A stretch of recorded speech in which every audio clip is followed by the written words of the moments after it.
glad to have you, and I know this session is going to be very exciting. It's essentially about how to raise money, which is on the minds of a lot of people here. I'm going to try and moderate it. I have the pleasure of knowing two of the speakers on the panel, and so let me just say a few words.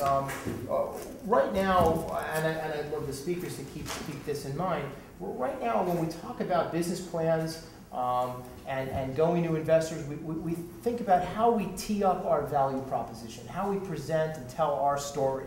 And I mentioned in my introduction of the keynote speaker from the EDC at lunchtime that the days of VC venture capital money are gone.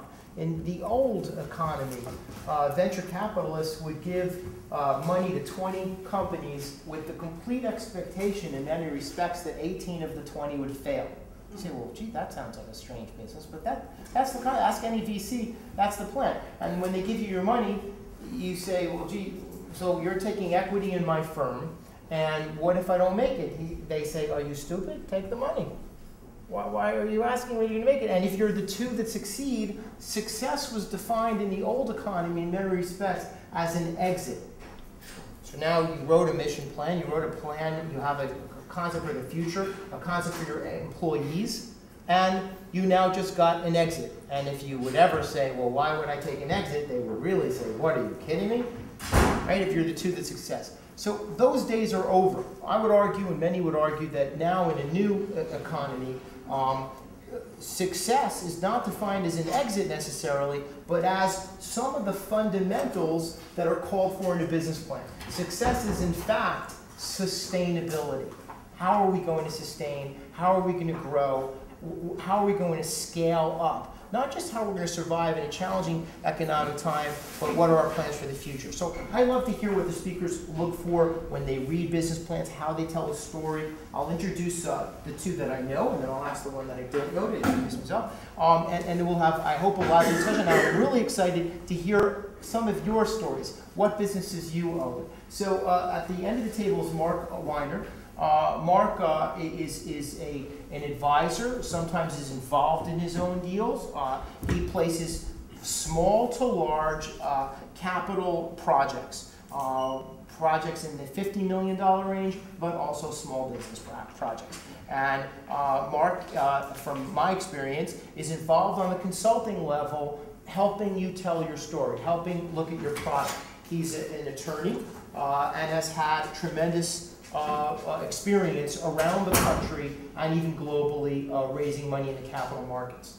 Corey Langus is the next gentleman in the middle. Corey, with full disclosure, helped some of my businesses. And I own businesses ranging from ships, passenger boats, to nightclubs, to restaurants, to technology companies. So Corey will tell you that he hates the restaurant in all likelihood, and likes some of my other things that provide money. Corey has a good working relationship here in Brooklyn. So if you have property associated with your company or in your business plan, Corey's someone to speak to.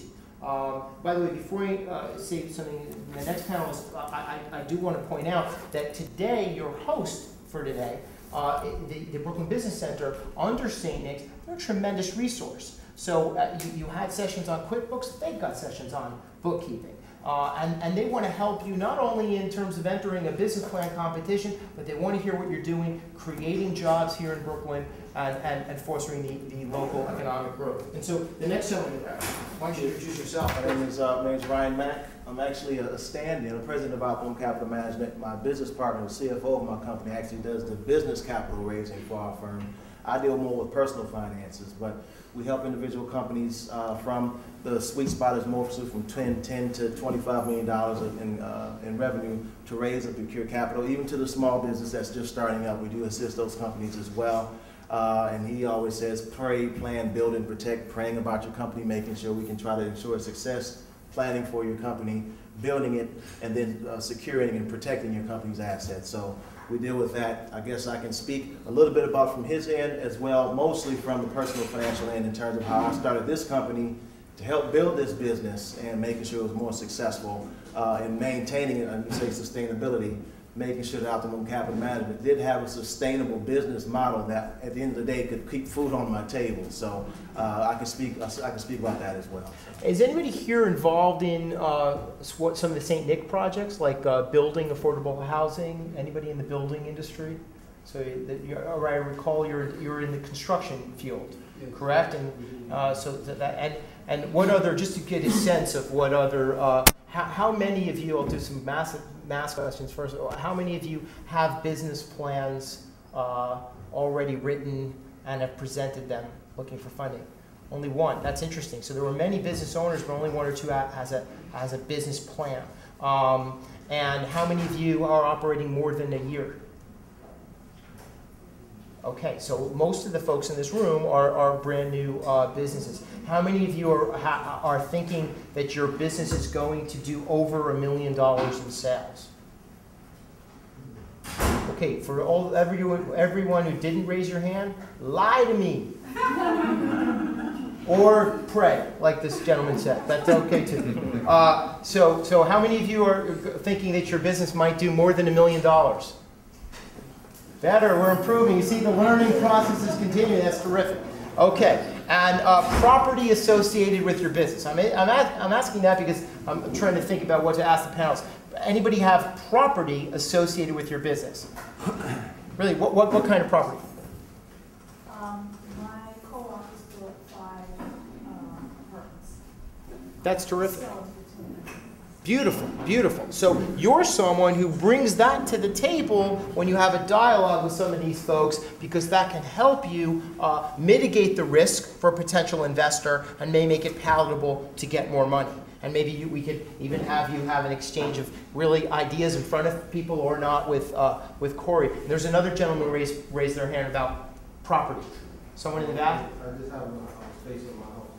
Okay. Terrific. That's terrific. And so you own your home. Gotcha. Okay. Okay. And so, welcome. Have a seat. Enjoy. So, anybody have a specific question about raising money? Let's do that. So again, I want to hear from you folks. Anybody have a question about raising money? Yes.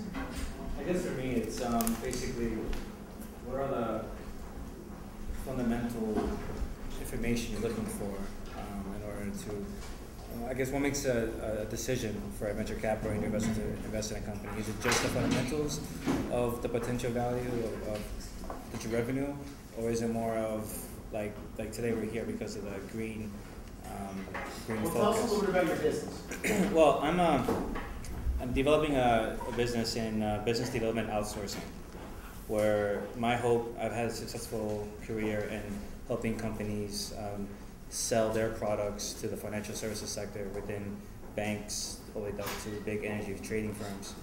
And my goal is to kind of take that experience and use that in a green related field, where a lot of companies who have a great idea but not sure how to actually get that to the street, whether it's marketing, whether it's kind of business management in the sense where, you know, selling it to the right channels of distribution, all the realm of business development infrastructure that a lot of these companies can't afford to have. How much money are you looking for? I think for me, $1 million to start is more than enough. Because I want to have a infrastructure where I can provide a good work environment for my employees. Also provide an infrastructure where I can, what I'm looking to do is be very hands-on, where we actually go out, build relationships for our customers, kind of network on their behalf. So a lot of that comes out of pocket. So